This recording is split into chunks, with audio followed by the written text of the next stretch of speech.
we've looked at how SageMaker can be used to create and train models, and we've looked at how the batch transform functionality can be used to test a trained model.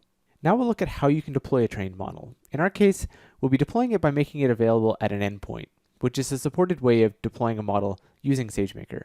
We'll use the deployed model from the notebook itself, but later on in this lesson, we'll create a web app that can access a deployed model.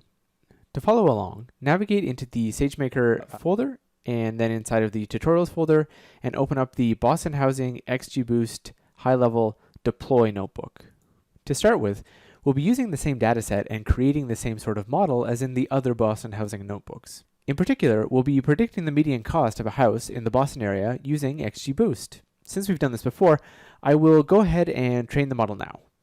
Now we've obtained the data, done any processing that was required, built the model, and trained it.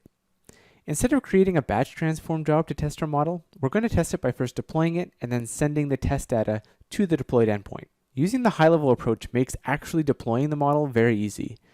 We simply call the deploy method of the trained model object, making sure to specify the number of virtual machines we want to use and the type of virtual machine.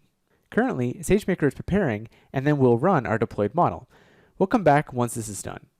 As you can see, the model has now been deployed. So what does this mean exactly? What this means is that SageMaker has created a virtual machine that contains our trained model that can be accessed at an endpoint. In other words, at a specific URL. In the next video, when we go into more detail, I'll show you how you can find this URL. But for now, the predictor object, which was returned by the deploy method, takes care of all of that for you. In order to send data to our model's endpoint, we can use the predict method of the predictor object that was returned. However, the data that we provide to the predictor object needs to be serialized first. Fortunately, SageMaker provides this functionality for us so long as we specify the type of data that our model expects. In this case, we are going to be using CSV data, and so we can use the provided CSV serializer. Once our model has performed inference on each of the records that we sent it, a result will be returned, which will be the serialized predictions. This means that the result is a comma-delimited string of results for each record, and so we need to convert it back to a NumPy array, which is what we do right here. Once we have the resulting data in a format that we can use, we can make a nice little graph to see how our model is doing. Of course, we should expect this model to perform similarly to the other XGBoost models that we've made using the same dataset. The last step that must be completed is to shut down the deployed model.